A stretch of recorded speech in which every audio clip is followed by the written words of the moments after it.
दोस्तों, लोकतंत्र में जनता की आवाज सबसे बड़ी ताकत होती है, लेकिन जब यही आवाज दबाई जाए, जब जनता के वोट का अपमान हो, जब चुनाव जीतने के लिए सत्ता पक्ष हर हद पार कर दे, तो यह सिर्फ लोकतंत्र पर हमला नहीं होता, बल्कि जनता के भरोसे की चोरी होती है। और यही चोरी आज मोदी सरकार पर सवाल खड़े कर रही है। देश भर में लोग कह रहे हैं, भाजपा चुनाव मैदान में जनता से नहीं, बल्कि जुमलों और मशीनों से लड़ती है।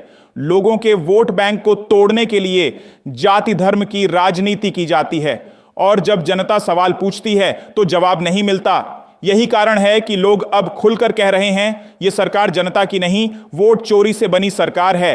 भाजपा ने 10 साल में जनता से वादे किए, हर खाते में 15 लाख, हर साल 2 करोड़ रोजगार, किसानों की आय दोगुनी। लेकिन क्या हुआ? न 15 लाख आए, न रोजगार आए, न किसान खुशहाल हुए। और जब जनता गुस्से में आने लगी तो सरकार ने चुनाव जीतने के लिए नए नए खेल शुरू कर दिए। कभी ईवीएम पर सवाल उठते हैं, कभी चुनावी फंडिंग पर। जनता अब समझ चुकी है कि यह खेल किसका है। दोस्तों, बिहार की गलियों से लेकर दिल्ली की संसद तक अब एक ही आवाज गूंज रही है, वोट चोर गद्दी छोड़। लोग पूछ रहे हैं, अगर आपकी सरकार इतनी लोकप्रिय है तो हर चुनाव में ईवीएम पर सवाल क्यों उठते हैं? क्यों चुनाव आयोग पर भरोसा कमजोर हो रहा है? क्यों विपक्षी नेताओं की आवाज दबाई जाती है? जवाब साफ है, क्योंकि जनता अब भाजपा पर भरोसा नहीं कर रही। राहुल गांधी इस आंदोलन का चेहरा बनकर सामने आए हैं। वे साफ कहते हैं, लोकतंत्र बचाना है तो वोट चोरी बंद करनी होगी।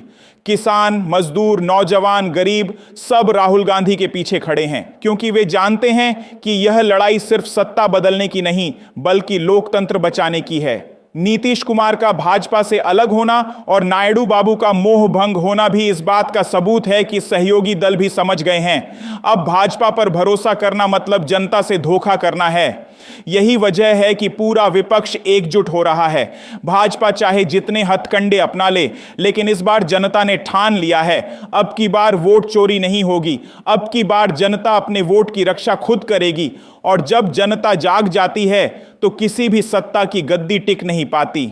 दोस्तों, अगर आप भी मानते हैं कि लोकतंत्र को बचाना है, अगर आप भी मानते हैं कि वोट की चोरी रोकनी है, तो इस वीडियो को लाइक कीजिए, चैनल को सब्सक्राइब कीजिए और इस संदेश को हर कोने तक पहुंचाइए, क्योंकि इस बार का नारा है, वोट चोर गद्दी छोड़, जनता की सरकार आएगी, राहुल गांधी प्रधानमंत्री बनेंगे। दोस्तों, लोकतंत्र की असली ताकत जनता का वोट है, लेकिन जब जनता का वोट ही चोरी हो जाए तो सोचिए देश का भविष्य कितना अंधकारमय हो जाता है। भाजपा ने जनता को सपना दिखाया था, सबका साथ, सबका विकास, लेकिन सच यह है कि विकास हुआ सिर्फ बड़े उद्योगपतियों का, और साथ मिला सिर्फ चुनावी जुमलों को। जनता पूछ रही है, कहां है 2 करोड़ रोजगार, कहां है 15 लाख हर खाते में, कहां है किसानों की दोगुनी आय? जवाब कोई नहीं देता, क्योंकि हकीकत यह है कि यह सरकार वादों से नहीं, बल्कि वोट की हेराफेरी से टिक रही है। बिहार की गलियों में अब बच्चे तक कह रहे हैं, चुनाव में जीतने के लिए भाजपा को जनता का प्यार नहीं, मशीन का खेल चाहिए। गांव की चौपालों से लेकर शहरों की सड़कों तक एक ही आवाज गूंज रही है, वोट चोर गद्दी छोड़। नीतीश कुमार का भाजपा से मोहभंग होना सिर्फ राजनीतिक कदम नहीं है, यह बिहार की जनता का गुस्सा है, और जब बिहार की जनता गुस्से में आती है तो दिल्ली की गद्दी हिल जाती है। नायडू बाबू जैसे नेता भी अब समझ चुके हैं कि भाजपा के साथ रहकर वे जनता का विश्वास खो चुके हैं।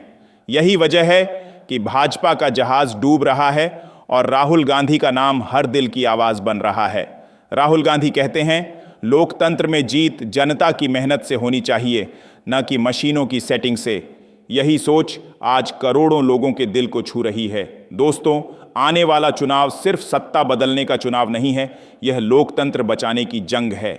और इस जंग में हर किसान, हर मजदूर, हर युवा, हर महिला राहुल गांधी के साथ खड़ी है, क्योंकि जनता अब ठान चुकी है, इस बार वोट की चोरी नहीं होने देंगे। तो आओ मिलकर आवाज बुलंद करें, वोट चोर गद्दी छोड़, सच बोलने वाला नेता लाओ, राहुल गांधी को प्रधानमंत्री बनाओ। दोस्तों, अगर आप भी इस आंदोलन का हिस्सा बनना चाहते हैं तो इस वीडियो को लाइक कीजिए, चैनल को सब्सक्राइब कीजिए और इस संदेश को हर गली कूचे, हर गांव शहर तक पहुंचाइए, क्योंकि इस बार की लड़ाई सिर्फ भाजपा के खिलाफ नहीं है, यह लड़ाई हर उस ताकत के खिलाफ है जो जनता के वोट से खिलवाड़ करती है। और याद रखिए, जब जनता जागती है तो कोई भी सत्ता नहीं बचती।